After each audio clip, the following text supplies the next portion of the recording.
sat at the far end of a private dining room while 16 people ate $4,000 worth of seafood and wine, waiting for me to pull out my credit card. My father looked across the table, smiled in front of the entire family, and told me it was time I paid them back for everything they had done for me.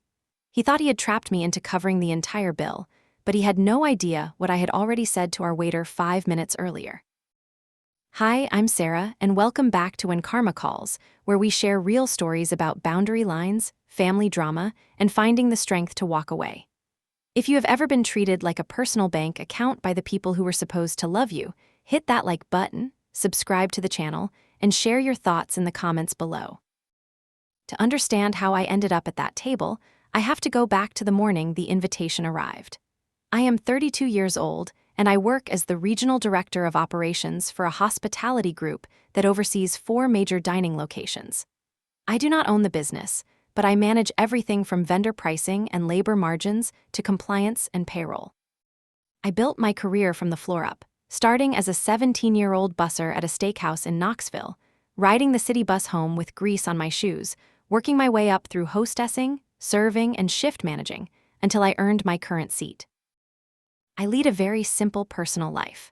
My 2-bedroom condo is paid off, my retirement savings are tucked away where I never touch them, and my only real habit when I eat out is ordering sparkling water with lime. When you spend your young adult years scraping together money to cover other people's emergencies, you learn to keep your personal orders small enough that you can always walk away without owing a debt.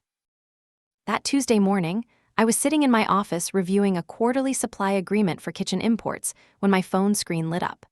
I had not seen a notification from my immediate family in 3 full years, not since the day I was systematically removed from every shared chat and social circle we had. But there it was, a fresh alert showing I had been added back to a group text titled with a small red heart. I stared at the screen for a long time before tapping it open. The chat history above was completely blank, meaning they had either wiped the thread or had been running a separate group without me the entire time. The first text was from my mother, Patricia. It was worded carefully, soft and pleasant, inviting me to a quiet dinner at an upscale restaurant called the Briarwood. She said that she, my father Arthur, and my younger sister Hannah wanted to sit down, talk through the past, and start healing as a family. 30 seconds later, a second message came through from her. She wrote that family always takes care of family, and that it was long past time we remembered that. That specific phrase carried a lot of history in my life. It was the same line my mother used when I was 19, and she needed my weekend tip jar to cover the delinquent water bill. She said it when I was 22, and my father needed someone with a clean credit history to sign for his work truck. She said it when Hannah's first rental arrangement dissolved, and I quietly wired the security deposit so she would not end up on the street. In our house, that phrase had never meant mutual support. It had always meant that Sarah steps up so everyone else can avoid the consequences of their choices. I read the messages twice. My mother did not offer an apology, nor did she acknowledge the 3 years of cold silence. She simply framed the reconciliation as an obligation. I hesitated, typed out a brief reply saying I would be there, and placed my phone screen down on the desk, trying to ignore the nervous knot forming in my stomach. The reason we had stopped speaking 3 years prior came down to $75,000. My sister Hannah, who was 26 at the time and had never managed a budget or held a management role in her life, decided she wanted to open an artisanal coffee shop. She had no business plan, no cost analysis, and no lease agreement, but she wanted a commercial startup loan. The bank agreed to process the paperwork only if she brought in a qualified co-signer. My parents called me on a Sunday afternoon to tell me I was going to sign the loan documents. When I asked Hannah to walk me through her projected labor costs, supplier contracts, and monthly margin requirements, she looked at me like I was interrogating her. My mother cut in immediately, telling me that love did not require a financial audit and that sisters support each other without asking questions. I told them no. I had spent years watching undercapitalized businesses collapse under heavy debt, and I was not going to tie my financial future to a venture that had zero operational foundation. My father stood up, pointed at the door, and said that if I was unwilling to put my name on the line for my sister, I had no place in the family. I walked out, and by the next morning, I was cut off from everyone. For 3 years, the narrative they spread was that I was a cold, arrogant woman who cared more about her bank account than her own blood. What made that silence difficult was not that I thought I was wrong, but that I had spent my entire life playing the role of the problem solver. I had spent 2 years in therapy with a woman named Dr. Vance, unlearning the belief that my value was tied to how much burden I could carry. I had learned to accept that my urge to fix things was actually an unhealthy need to keep the peace at any personal cost. My operations manager, Nicole, sat across from me during lunch the afternoon after the text arrived and told me straight out that the dinner sounded like an ambush. My head chef, Daniel, gave me the exact same warning in fewer words. Yet, I decided to go anyway. I did not expect an apology, nor did I expect a miracle. Part of me simply wanted to see if 3 years of distance had brought any real perspective to my parents, or if they were still operating off the exact same playbook. I set one clear boundary for myself. I would attend one dinner, remain completely polite, refuse to discuss money, and leave the moment things felt wrong. On the evening of the dinner, I drove 40 minutes across town to the Briarwood. I dressed plainly in black slacks and a simple gray blouse, wearing no jewelry other than the silver watch I bought myself when I received my directorship. The Briarwood was situated on the wealthy side of the district, featuring landscaped valet lanes, heavy iron lanterns, and a dining room where entrees started at $40. When I pulled into the parking lot, I noticed my father's dark blue pickup truck right away. It was parked next to my mother's sedan. But as I rolled past the second row, I recognized several other vehicles. I saw my Aunt Evelyn's white sedan, my Uncle Robert's crossover, and my sister Hannah's compact car with the faded paint. Further down, I spotted cars belonging to 3 of my cousins and a couple of extended relatives I had not seen in half a decade. My mother had written that it would be just the 4 of us. Looking around the lot, I counted 10 family vehicles. My chest tightened, but I sat in the running car for 2 minutes, took a slow breath, and reminded myself that I was a 32-year-old adult who controlled her own life. I was not going to turn around and hide. I killed the engine, grabbed my purse, and walked through the heavy glass entrance of the restaurant. The interior smelled of wood smoke, roasted garlic, and expensive wine. The hostess behind the oak desk smiled politely when I gave the reservation name. She checked her tablet, gave a subtle look of sympathy that only people in the service industry catch, and informed me that my party had already been seated in the elevated alcove near the back. As she pulled a single menu to guide me, she mentioned casually that the host had put a card down to hold the booking, which was standard policy for large parties exceeding 12 guests. I noted that detail instantly. My father had supplied his credit card to secure the table, meaning he was officially recorded as the party organizer. When we turned the corner into the back dining room, the sound of loud laughter and clinking glassware hit me. A long table stretching across the entire private section was packed with 16 people. White linens were covered in large chilled platters of king crab legs, roasted oysters, tiered stands of prime beef sliders, and 3 charcuterie boards overflowing with imported cheeses. In the center sat 2 bottles of a high-end French red wine that I recognized from supplier pricing sheets, bottles that retailed at nearly $400 each. They had clearly been seated for over an hour and had been ordering without restraint. My mother spotted me first, standing up immediately with an exaggerated smile and clapping her hands together. The rest of the table followed her lead, giving me a round of applause that felt entirely staged. My Uncle Robert waved his glass, Aunt Evelyn dabbed her mouth with a cloth napkin, and Hannah offered a tight, brief nod from her seat near the head of the table. I sat down in the single open chair reserved for me at the far end, directly opposite my father. A young server came over immediately to fill my water glass.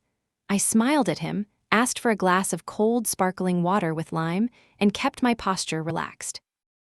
My mother leaned forward across the table, beaming. She said they wanted to surprise me by bringing the whole family together, just like the old days. I kept my voice calm and remarked that her text had mentioned it would only be 4 of us. She dismissed the point with a light wave of her hand, saying that once my aunt and uncle heard about the gathering, news spread, and the guest list naturally expanded because that was simply how family operated. I looked around the table to map out the room. My father sat at the top end, cutting into a slider while talking loudly to my Uncle Robert. Hannah sat to his left, staring down at her phone screen while taking small sips of wine. Extended cousins, along with a couple of spouses I barely knew, filled out the remaining seats. Every platter on the table was half eaten, and my father was already waving down our waiter to order more food. Our server was a thin young man named Ethan who looked like he was working his third double shift of the week.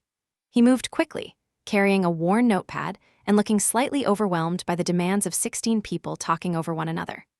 My father motioned him over and called out an order for 2 more platters of broiled lobster tails, another round of prime beef, and a third bottle of the expensive red wine, explicitly telling him to bring the high-grade vintage. As he placed the order, my father pulled a sleek black card from his leather wallet and held it up briefly between 2 fingers, telling Ethan to make sure everything was added to the main running tab because we were having a family celebration. Ethan jotted down the items, took note of the instruction, and hurried back toward the kitchen pass. I watched my father slide the card back into his wallet with an overly confident expression. Something about the entire display felt wrong. Growing up, my father was a man who would spend 20 minutes arguing over an extra shop charge on an oil change. He was not someone who casually ordered $400 bottles of wine or gestured grandly with credit cards in fine dining establishments. This was a show designed entirely to project an image of effortless success. Yet looking closer, I saw the small details that told a different story. The truck he had driven in was the same 10-year-old vehicle with a rusted wheel well that he had been driving when we stopped talking. My mother's handbag resting on the chair beside her was an old leather purse with visible cracking along the shoulder strap. They were projecting wealth they did not have, and I knew there was a reason for it. As the second bottle of wine was poured, the passive remarks began to surface. Aunt Evelyn leaned across her plate and remarked with a sharp smile that it must be lovely managing expensive establishments, while the rest of the family had to watch every dollar. Cousin Andrew asked if I ever found it difficult living so comfortably while my parents were dealing with a tough spell. When I did not answer, Hannah looked up from her phone screen and remarked to no one in particular that I would not know anything about their lives because I had chosen to stay away. The comments were delivered with a natural coordination, like a group of people who had spent the last 3 years agreeing on the exact same narrative. In their minds, I was the wealthy daughter who had abandoned them, and therefore I held an invisible debt to the family balance sheet. When Ethan passed behind my seat to refresh the ice, he asked softly if I was fine with just the sparkling water. I told him I was completely fine and thanked him for his attention. He looked at me with a quick moment of relief, nodded quietly, and went back to clearing dirty small plates from Aunt Evelyn's side of the table. Round 40 minutes into the meal, I excused myself to use the restroom to get a few minutes of quiet away from the noise. The restroom was a large, tiled space with a long marble counter and framed mirrors. As I stepped up to the sink to wash my hands, I noticed an unlocked smartphone resting on the stone surface right next to the hand towels. It had a bright clear case decorated with small flower stickers, a case I had seen Hannah holding at the table moments earlier. The screen was still lit, displaying an open group text thread titled Weekend Plans. The participants listed at the top were my mother, my father, and Hannah. I did not intend to pry, but the top message visible on the active screen caught my eyes immediately. It was a text sent by my mother 4 days prior. It stated clearly that they should not inform me about the extended family being invited, because once I arrived and saw everyone gathered, I would not dare create a scene by refusing to handle the bill. Right below it, my father had responded, telling her to make sure I was seated where he could manage the conversation when it was time to bring up the check. Hannah's reply below that read, "Order the expensive platters before she gets there so it's already on the tab." I stood by the sink, reading down the recent history. 10 days earlier, my mother had texted that the bank had called again regarding an overdue line of credit and that they needed a solution before the summer. My father had replied with a short line stating that Sarah had plenty of reserves and could easily carry them through the season. My mother's final response before sending out the dinner invite was that asking me to pay was not really taking my money, but giving me a chance to buy my way back into the family, and that I ought to be grateful for the opportunity. I stared at the screen for a moment, absorbing the cold reality of it. There was no anger in me, only a deep, settling calm. They had not invited me to rebuild a relationship. They had orchestrated a 16-person feast at a restaurant beyond their means, planning to drop a massive invoice in my lap as the price of admission to their good graces. I placed the phone back down on the counter in the exact spot where Hannah had left it, dried my hands with a paper towel, and looked at my reflection in the mirror. For 15 years, I had allowed guilt to drive my choices. But standing in that quiet room, I realized that the cycle was officially over. I walked back out into the dining room with a completely neutral expression. When I returned to the table, my family was finishing up the main course. My mother kept shooting subtle glances toward my father's wallet, while my father was talking louder than before, laughing at his own stories with an edge of tension in his voice. Dessert menus were passed around, and Aunt Evelyn immediately ordered 2 specialty cakes, while Hannah requested a high-end dessert platter that required a 20-minute preparation time. They were piling onto the check without a second thought, completely comfortable with the assumption that someone else was picking up the tab. Hannah took another sip of wine, looked over at my plain glass of water, and remarked with a light laugh that I should stop looking so serious, since I could easily afford a meal like this on my executive salary. I set my glass down quietly and asked her what she meant. She gestured broadly toward the long table, the piles of empty seafood shells, the premium wine bottles, and the incoming dessert plates, saying casually that since I was taking care of the dinner tonight, everyone had decided to enjoy the good selection. A brief hush fell over the immediate section of the table. My mother gave Hannah a quick, warning glance, while Uncle Robert suddenly took a strong interest in his napkin. My father cleared his throat loudly and tried to change the subject, but the truth was already out in the open. They had explicitly planned for me to pay, and Hannah's careless remark had confirmed it in front of everyone. I looked down at my glass of water, then looked over at Ethan, who was patiently waiting near the service station with a fresh pitcher of ice. I stood up smoothly, placed my napkin on the table, and told them I was going to take care of things. My mother exhaled with a visible look of relief. Aunt Evelyn smiled broadly, and my father nodded approvingly, folding his hands over his plate. Every single person at that table believed I was walking to the front register to hand over my corporate card for their $4,000 dinner. Instead of walking toward the front entrance, I walked around the partition to the server station, where Ethan was updating his order terminal alongside a floor manager named James. James was dressed in a sharp suit with an earpiece, looking over the dining room logs. I approached them calmly and spoke in a clear, professional tone. I told James that I was a guest at the long table in the back, but I was not the host of the event and would not be covering the parties tab. I requested that the full master check be presented directly to the gentleman seated at the head of the table, my father, whose credit card had been provided to secure the reservation booking. James looked at me attentively, recognizing the calm, direct manner of someone who understood restaurant operations. I then asked him to pull my single sparkling water onto a separate receipt, hand me the terminal, and add a 30% tip for Ethan's service on my card.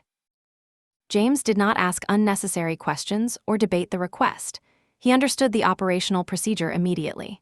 He processed my sparkling water. I signed the small receipt, paid the tip, and thanked Ethan for his hard work throughout the evening. James assured me softly that the main party check would be delivered directly to the reservation holder as soon as the dessert plates were cleared. I returned to my seat at the far end of the table, picked up my water glass, and waited quietly. For the next 10 minutes, the family continued to celebrate. Aunt Evelyn ate her dessert, Uncle Robert talked about his upcoming weekend plans, and my father sat back with his arms crossed, looking entirely satisfied with himself. They believed the financial matter was resolved and that I had silently absorbed the cost just as I used to do years ago. Then, Ethan stepped into the alcove holding a heavy leather bill presenter. He walked past my chair, moved straight down the length of the long table, and placed the leather folder directly in front of my father. The conversation at the table faltered slightly. My father looked down at the folder with a quick frown, momentarily surprised that the server had brought the check to his seat instead of mine. My mother's smile froze, her eyes darting toward me with sudden concern. My father quickly recovered his composure, pulling out his wallet with another grand gesture. He remarked loudly that he would take care of the formal processing, opening the folder without looking at the itemized breakdown inside. He slid his primary card into the leather slot and handed it back to Ethan, telling him to process it right away. Ethan took the folder politely and walked back toward the register.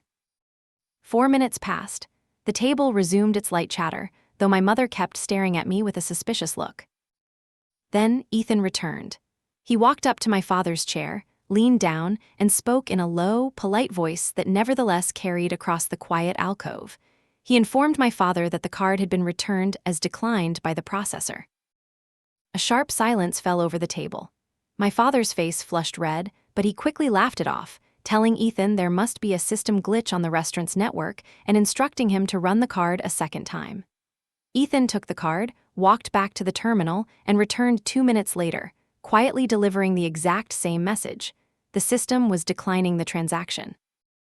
My father's hands began to move with a noticeable tremor as he dug through his leather wallet. He pulled out a second card, then a third, handing them over in quick succession. Ethan took the cards back to the terminal one more time. When he returned, he did not even need to speak. The polite, professional look on his face said everything. None of the cards had sufficient available credit to cover the $4,000 balance. The entire long table went completely silent. 16 people sat frozen, looking at my father. The grand performance of wealth and generosity vanished in an instant, leaving him sitting exposed in front of his entire extended family. He turned his head slowly and looked at me across the table. The anger had not set in yet. His face showed only raw panic. He stared at me the way a stranded traveler looks at a passing train, fully expecting me to step in, open my purse, and rescue him from his own humiliation. I took a slow sip of my sparkling water, placed the glass back down on the white tablecloth, and looked him directly in the eyes. His chair scraped back loudly against the hardwood floor as he leaned forward, his voice low and tight. He asked me what I had done. I told him calmly that I had not done anything, and that his card issues were entirely between him and his bank. His posture stiffened, his voice rising as he demanded to know why the server had brought the bill to his chair instead of mine, saying that I was supposed to take care of the family's tab tonight. My mother joined in immediately, her voice taking on a high, dramatic tone. She asked how I could sit there calmly and allow my own parents to be put in such an embarrassing position after everything they had done for me throughout my life. I remained completely steady in my chair. I asked her directly to name one single thing she or my father had done for me over the last 3 years, or any time recently, other than expecting me to pay for things I had no part in planning. Hannah slammed her hand onto the table, raising her voice to accuse me of being selfish and making the entire evening about my own ego. Aunt Evelyn reached across the table, telling me in a rushed whisper that my father was visibly distressed and that I should just hand over my credit card to fix the situation before people started looking over at us. I looked at my aunt, looked at my sister, and said a clear, firm no. My father's composure broke completely. He leaned over the table, his voice dropping into a desperate whisper. He told me that they were drowning financially, that his business was gone, and asked how I could stand there and watch my family go under. I looked at him and felt a quiet pang of sadness for the man he used to be. But that sadness was immediately tempered by the realization that even in his moment of desperation, he had not reached out for a real relationship. He had reached out for my wallet. I told him I was sorry he was struggling, but that inviting me to an expensive restaurant under false pretenses, filling a table with 16 people, and expecting me to pay for a $4,000 feast was not an ask for help. It was a calculated trap. My mother tried to interrupt, claiming they had simply wanted to bring the family back together. I looked her in the eye and told her I had seen the text messages on the phone in the bathroom. I quoted the exact line she had written 4 days prior about using the extended family as leverage, so I would not dare say no. The air seemed to leave the alcove instantly. Hannah's face went pale. My mother's mouth opened slightly, but no words came out. My father looked down at the tablecloth, unable to meet my eyes. I told them that if they needed genuine financial advice or help organizing a realistic recovery plan, I would be willing to sit down with them alongside a certified counselor in a quiet office. But I made it clear that I was not paying for their $4,000 dinner, because I had not ordered it, I had not hosted it, and I did not owe them my hard-earned money. I picked up my leather purse, adjusted my watch, and stood up from the table. Before turning to walk away, I looked at my mother one last time and asked her why. If family was truly supposed to take care of family, I had been the only person in our house who was ever expected to pay the price. No one answered. 16 people sat completely silent as I turned my back and walked out of the private dining alcove. I passed the busser station, walked past James and Ethan near the terminal, and pushed open the heavy glass doors into the cool evening air. Ethan caught up to me just as I reached the valet walkway, holding my single itemized receipt for the sparkling water. He handed it to me, looked me in the eyes, and thanked me sincerely for being kind and respectful to him despite the chaotic table. I touched his shoulder briefly, told him again that he had done a great job, and walked to my car. I sat in the driver's seat with the windows rolled down, listening to the quiet rustle of the trees in the parking lot. I pulled out my phone and saw that the group chat was already blowing up with incoming alerts. Dozens of frantic messages from my mother, Aunt Evelyn, and Hannah were flooding the screen, filled with demands, accusations, and anger. I did not read them. I scrolled straight to the chat settings, selected the option to leave the group permanently, and confirmed my choice. A final system line showed that Sarah had left the conversation. I placed the phone on the passenger seat, started the engine, and drove home in complete peace. The weeks that followed were far quieter than I anticipated. I did not receive any phone calls from my parents or sister, and I made no effort to reach out. About 10 days later, I received a private text message from my cousin Lauren, who had been sitting near the middle of the long table that night. She told me that watching what happened at the restaurant was the most honest moment she had ever witnessed in our family, and she apologized for being a passive participant in an event meant to corner me. Through Lauren, I eventually learned how the rest of the night had played out. My father had to call a manager over, admit he could not cover the balance, and execute a formal promissory payment agreement backed by his driver's license and secondary assets before the restaurant would allow them to leave. Over the next few months, the rest of their financial reality caught up with them. My father's commercial contracting business had actually shut down over a year prior after 2 major projects went bankrupt. My parents had maxed out their home equity lines and primary credit cards trying to maintain the appearance of their lifestyle. By the end of the summer, they were forced to put their house on the market and relocate to a modest rental property 30 minutes south. Hannah took an entry-level clerical job at a local medical office to pay her basic living expenses. None of those outcomes were things I wished upon them, but they were the natural consequences of financial choices they had made long before I walked into the Briarwood, and none of those debts were mine to carry. 6 weeks after the dinner, I kept my word and called my father directly, offering once again to pay for a professional financial counselor to help him structure his debt recovery. He listened in silence for a few seconds before hanging up the phone without saying a word.